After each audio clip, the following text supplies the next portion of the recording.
Thank you all for attending our second roundtable mixer. Michał and I are thrilled that the first one generated a strong buzz and catalyzed a number of discussions, both with the audience and in the media, on the rule of law, the Polish economy and government, term limits, transparency, accountability, the culture of business and trade, the fertility of the environment for startup ventures, and an ever-expanding list of topics. I continue to believe that there is a growing feeling among the Polish youth and young professional class that Poland is not trending in the way I think we would all ideally like to see. The way I speak of is the way that emulates the best historical practices from America and Western Europe. These are the practices that encourage the most freedom and opportunity in Western societies and ultimately the most prosperity.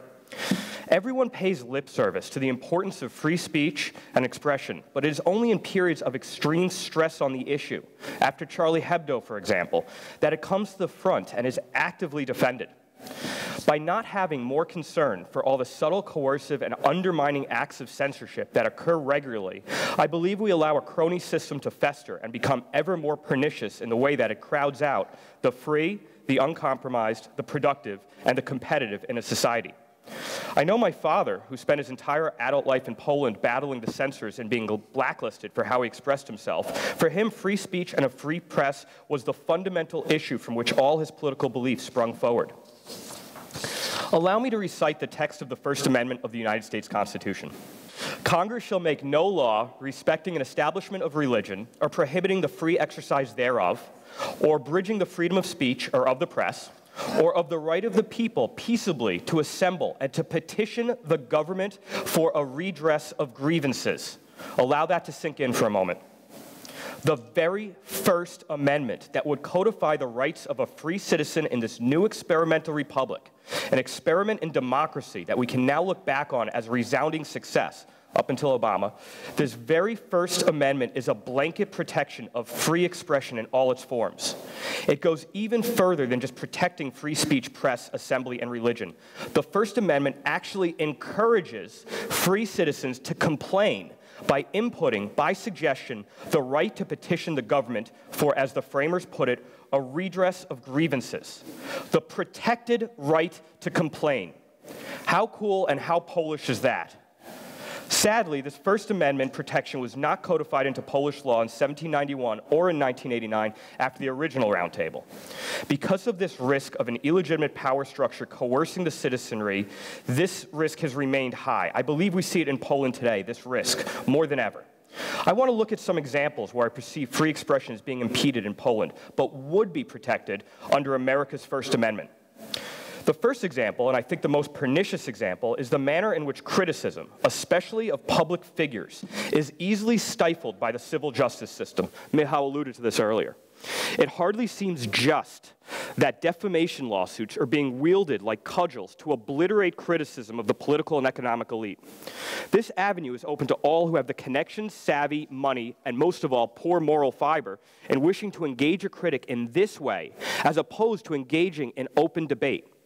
What I find to be the most toxic to democracy, though, is when the elected and appointed political class engages in this reprehensible practice.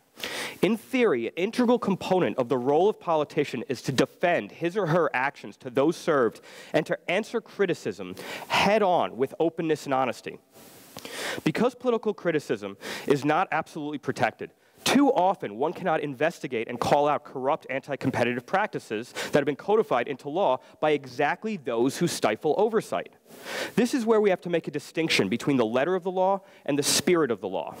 When government officials dole out overvalued contracts for unnecessary work to their friends, it may not be a violation under codified law, but it certainly is a violation of the spirit of law. Unrestricted free speech and the correlative adjunct, free press, is the only weapon that can neuter this type of cronyism by informing potential voters in a democracy. By now, many have heard, mostly because I talk, write, and shout about it every chance I get, sometimes just me on Twitter on a lonely evening, that Roman Giertych publicly stated on January 5th of this year by social media proxy that he, on behalf of one Radosław Tomasz Sikorski, would be filing a lawsuit against myself and ONET. Ostensibly, this was in response to publishing a Facebook comment where it suggests that the hypothetical example I cited merely a few moments ago, paying your friends from the public treasury, no-bid contracts, many times in excess of the market rate, is, to quote myself, what fraud looks like. Onet was named in this tweet due to having published these purportedly illegal remarks as news.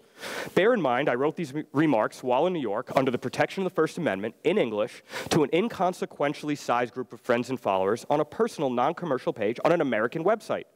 But Onet spread it around Poland, and that was unacceptable to those who prefer to crush critics than to answer criticism. Unfortunately, I do not expect this frivolous lawsuit to materialize, which suggests that this act of bluster out of Gertic, a former education minister no less, is merely a tool that he uses to silence critics of the political figures in the cabal that he represents. This is unacceptable in a democracy.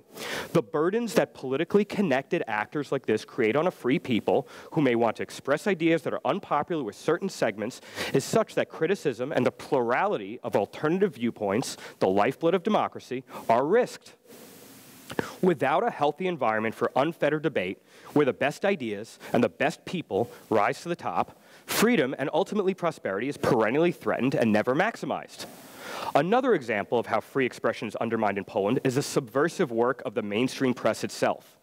This is a segment that is generally mature, mostly utilizing conventional distribution practices, print, newspaper, magazines, television, radio. This segment historically has been better capitalized, but in recent years, the industry has faced the creative destruction that new distribution channels have wrought, and they are scrambling to migrate their businesses to these alternative delivery methods. As this industry has become rife for cronyism, the focus now, when under competitive threat, is on pleasing special interests for favors and seeking protections like a cartel rather than embracing competition. The legacy players cannot keep up in this egalitarian dynamic where barriers to entry are low, as they are bloated, old, and slow to adapt. The ideological bent of the media has always shifted left, and it's only those at its furthest fringe that deny this dynamic. These are not new issues. My father often wrote about how the media, with a predetermined agenda, impacts the way in which politics is consumed by the masses. What is unfortunately new to the dynamic, as the motive is now just as financial as ideological, is that most mainstream platforms, given their reliance on state-orchestrated protection, coordinate what they communicate and sell to the mass market with their political partners. The most insidious aspect of this is that this is done under the veneer of independence in an effort to convince the low and false information consumer that what they're being delivered is being done in good faith, in an effort to inform rather than manipulate. The easiest way these leaders of the press manipulate the popular narrative is by omission. Just simply leave out what does not fit the chosen narrative. Recall the recent flap over local elections. Regardless of what happened with the process, what was clear to any who were watching was that those few in the press who felt a responsibility as part of their mandate to dig deeper were impeded, threatened, and one was even arrested. Voting irregularities happen everywhere, especially where progressive parties that believe the ends justify the means reside. But shutting down the press from inquiry is a shot across the bow of freedom. Press coordination during this blackout was particularly obscene. Many of the principal players in the Polish media complex did not mention that there were protests outside the Election Commission, or that the commission was comprised of figures who have been overseeing voting since PRL.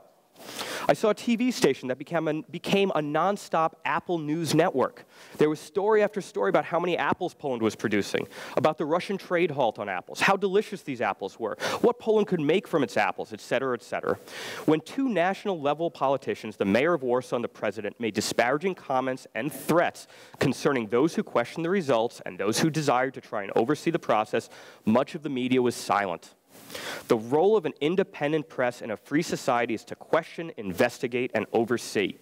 When elected office holders begin to make threats against those who would use the full power of the press to report the truth, which is the media's primary role in society, that is precisely when the media is supposed to go to war to defend this most basic right, its reason for being. In this case, I heard very little. In the case of Afera Tashmova, which was too big to ignore given its potential to bring down this entire incumbent government with mass resignations and, more suitably, criminal charges levied, the mainstream media machine went into overdrive to defend, play down, spin, and protect the principles of this case. I found it especially reprehensible that the wife of one of the major players in this embarrassing drama, a quote-unquote journalist herself from mainstream platforms all over the world, went to work to defend her husband. That is not journalism. The defense offered time and again by the news platforms was that the actors exposed on undercover tapes had their privacy rights breached. The media sold this idea that their privacy rights were more important than the citizens' right not to be duped by their elected and appointed officials. I generally suggest all official business should be subject to no privacy whatsoever. That would protect our interests. During Affaire Tashmova, the underlying acts of the scandal were barely discussed, except in Vprost, which exposed the tapes. The content of conversations exposed was positively frightening. None more so than hearing the head of the theoretically independent central bank coordinate monetary policy with the emissary of the incumbent government in an admitted attempt to impact elections. This was an attempt at an epic subversion of democracy and the rule of law, and is tantamount to stealing from every citizen in Poland. But to the compromised segments of the media, only the issue of privacy was worth mentioning. When the state then sent security services to extract the evidence that Vprost and editor-in-chief Latkowski held on this case, the images of physical force and the protests that ensued are ingrained in at least my memory, as were the muted reactions of the mainstream media. This free press, which is clearly under attack, needs to be fought for as vociferously now as my father did 60 years ago. He was fighting against a similar people in the manner in which they think, as the distinction between communists and post-communists who all learn the same bad lessons, drinking from the same poisoned well, seems not so wide to me. The intergenerational transfer of anti-democratic behavior has passed on oftentimes within political family dynasties, such as these Giertychs, maybe these Tyrmands. My father saw that the best way to fight for these rights against these anti-democrats is to never cease using them, to express oneself freely in speech and writing, and to propose ideas that may not be popular and may bring on added levels of personal risk, to accept the battles that come from those who look to squash these rights, whether it be in court or in the court of public opinion, whether the price paid is personal, professional, financial, or in respectability and hits to the reputation. The only thing that was not to be risked was the moral clarity and personal integrity that came from holding on firmly to your belief system and never yielding your own version of the truth to those that would reprogram it for their benefit.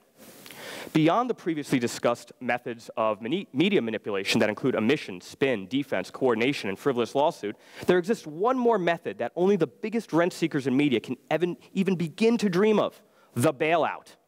As an investor, this is the one that undermines my faith in an economy the most, whether it be in the US, the EU, or Poland.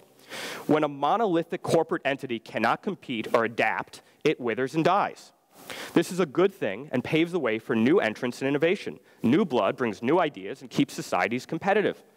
But the breakdown in competition that exists in a free market when those who cannot compete begin to get taxpayer subsidies or infusions of capital from the government to stay afloat is unacceptable. This is happening in Poland today. The reason that this is so dangerous to freedom in aggregate is that by subsidizing one crony's right to free expression, everyone else, whether it be individuals or competitive businesses, has their expression undermined and crowded out by state fiat. This is not democracy. What the bailed out entities will always say in defense of this which is indefensible is that they act in the public interest by providing integral information to the citizens. This is a fallacy, and with one of Poland's largest media entities having recently seen a taxpayer investment with no accountability demanded nor any transparency offered, I would say that as of late, the media and information sector of the Polish economy has become even more compromised. Another way I perceive free expression, unrelated to the media complex, as being under assault in Poland, but would not be under an American-styled First Amendment, is the way in which those tasked with the responsibility of public institutional oversight abuse the power of the office in which they have a trusted position. They take away what is not theirs in the first place to bestow: access to the infrastructure of state, which belongs to the people and is supported by taxes paid by the people. This is an act of forceful censorship, and it is brazenly anti-democratic. For example, last year I was banned from the Polish consulate in New York City by the Consul General. The reason behind this was that my politics, my views, and the way in which I expressed myself were not pleasing to this woman. My views on her were not positive, and I did not hide this, and this was enough for her, in her mind, to block me from attending events despite lacking the authority to do so, as I'm a Polish citizen and have never acted in a violent, unsafe, or similarly disruptive manner. This, too, is an assault on free expression. It is pretty incredible to see that the same type of people who blacklisted my father for having expressed his opinions openly are engaging in the same practices half a century later. To illustrate one last way in which I perceive free expression in Poland as being under attack is commercially. I recently read a McKinsey study that directly ties in the theme of free expression and maximized economic prosperity in a society. The study shows empirically, after aggregating various published indices of press freedom and assigning numeric marks on the codified rules of law that focus on protection of expression, that those societies with the highest marks also produce the highest business and asset valuations.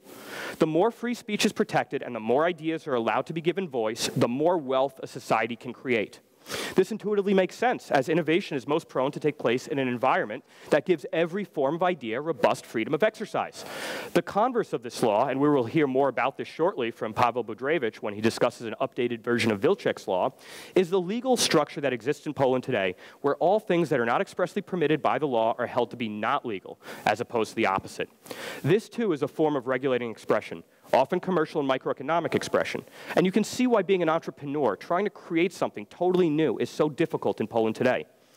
In closing, free expression is under attack all over the globe. This issue affects all developing, transitioning, and emerging marketplaces and societies.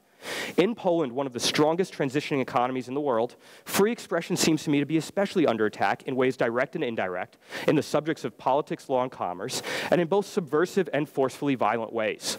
Free expression is the lifeblood of democracy, as I've said before, and I will say over and over again. I will continue to say it, come hell or high water, just like my father did before me. I will close with this most cliched but most important quote on this subject, often attributed to Voltaire. I do not agree with what you have to say, but I will defend to the death your right to say it.